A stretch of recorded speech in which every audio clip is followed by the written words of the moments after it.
She said, I am so tired of women like you who don't own their power. She said, don't you know who you are? You a Smollett.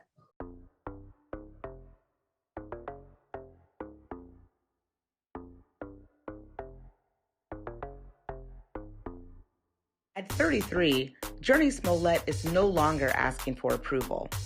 Smollett began her career at the age of 3, appearing in television sitcoms, and with her mother Janet's influence, Smollett has been able to use her voice for activism. In her newest creative effort, she stars in HBO's Lovecraft Country, a horror sci-fi period piece from Jordan Peele, J.J. Abrams, and Underground's Misha Green that sends its viewers back to Jim Crow America.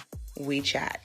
Jurnee, how do you weight acting and activism? Because when I look at all of your credits, almost everything that you've done either sparks a conversation or entertains and educates. Wow, thank you for that. I appreciate that. I guess I haven't really thought of it in that way. You know, I choose projects based on what I'm drawn to. And I, you know, being the daughter of Janet Smollett, you know, I can't help to be drawn to certain art that expresses certain themes. But honestly, for me, I kind of just pick stuff that makes me want to dance, you know, that makes me want to get in the fire, and makes me want to get dirty and get in the mud. And if they by chance have, you know, that's always a plus. Yeah. But I think I'm drawn to stories of the other. You know, I am not interested in just being cast as the girlfriend or the best friend or things like that. We are girlfriends, we are best friends, we are mothers.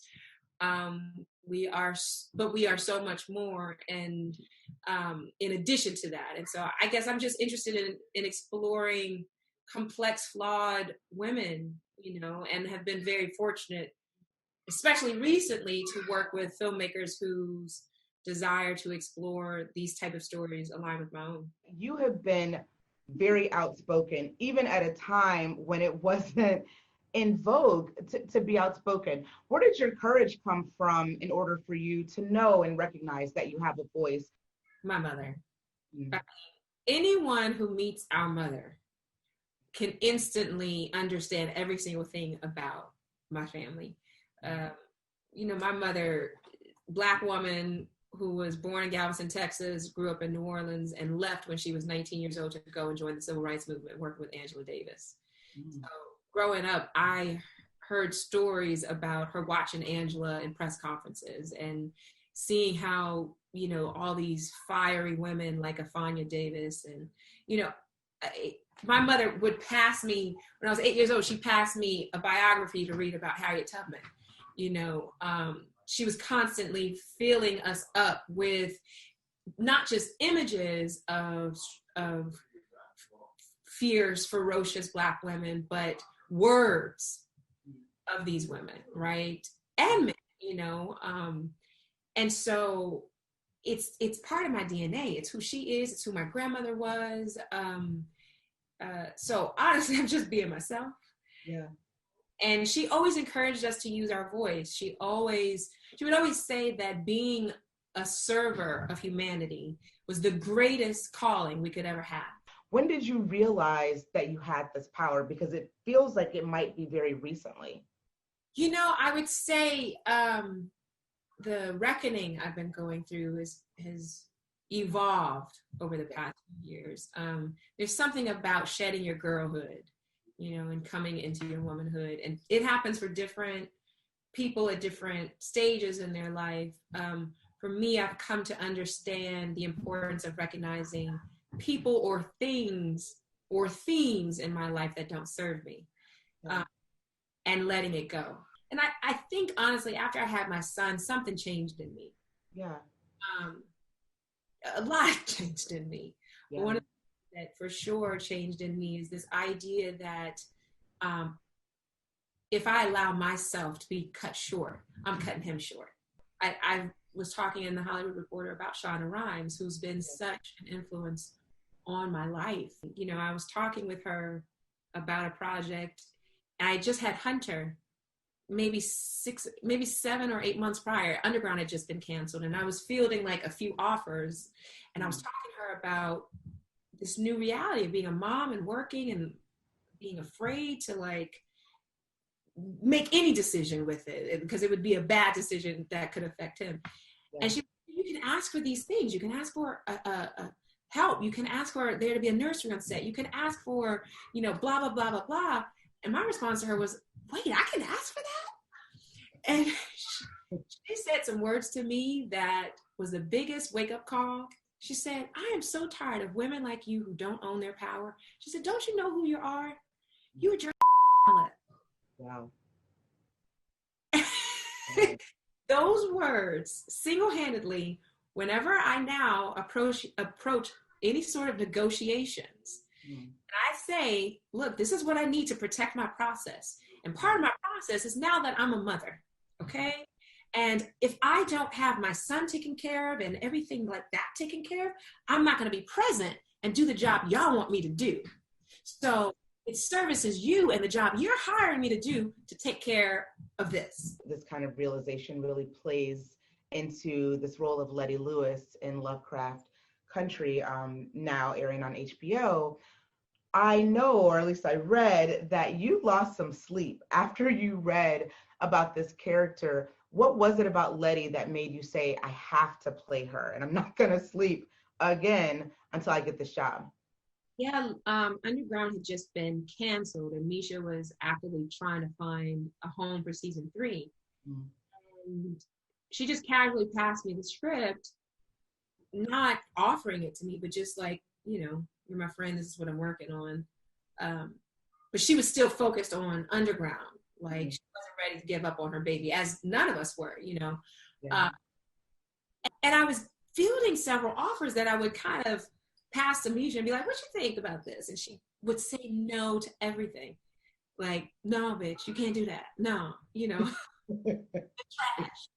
trash. And I remember when I read it, I mean, just, first of all, the way the pilot opens made me miss her writing because it's so bold and audacious. And you've got this Black man centered in this world, and he's a freaking hero, like fighting in the war. And so the way the pilot even opened, I was like, oh, it's incredible. Then when I got to Letty and the way she's introduced and just my fibers, like my cells, like everything just felt like drawn to this woman on the page that I became so curious about her and this real deep spiritual almost desire to tell her story, to embody her. I mean, it just took over me, and I don't really know how else to describe it, but it's just something as an artist you experience when you connect with something, and everything in your body, it's like electric. Everything in your body tells you, no, this is where you belong. As an artist, this is your home.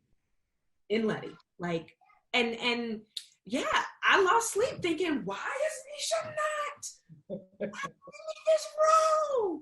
Does she not think I can do it? But 5 months went by. She still hadn't mentioned it to me. And I was in J.J. Abrams' office, and he just casually says, hey, did you read the Lovecraft Country script? And I was like, yeah, man, it's amazing. I miss Misha's writing, blah, blah, blah. And he says, you should do it. And I said, dude, I mean, yeah, I think I should do it. Well, like, what is she doing? Like, does she want me? Like, I got hella insecure in his office. And he just says, he's like, you should do it. Yeah. And I'm like, dude, you don't have to convince me that I need to do it. And, and a few weeks passed, she calls me and she's like, so we just hired this dope director, Yan Damaj. I want you to go and sit with him. Bye. I'm like, honestly, the scariest thing about this series is racism. That's the scariest thing for me. I was more tormented by the time and place that the characters have to navigate through than I was by this, kind of made up being that also is in the mix too. What did you think about that? Oh, I mean, listen, racism is a demonic spirit, and our characters are engaged in a spiritual warfare. The thing is though, the white folks might have the magic, but we're magical. you know, and the story is so ancestral. It's quite ancient. And I don't look, Lovecraft country. Yes, Lovecraft himself, he was a master of terror, but he was also a racist. Yeah.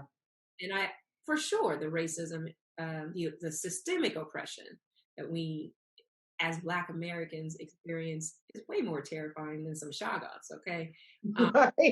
Right. Like, yeah. Black safety in general is such a big theme in this show. And what we have to do to survive, what we have to do to try to protect our tribe, the secrets that come from that, the very questionable things that we're doing just to survive,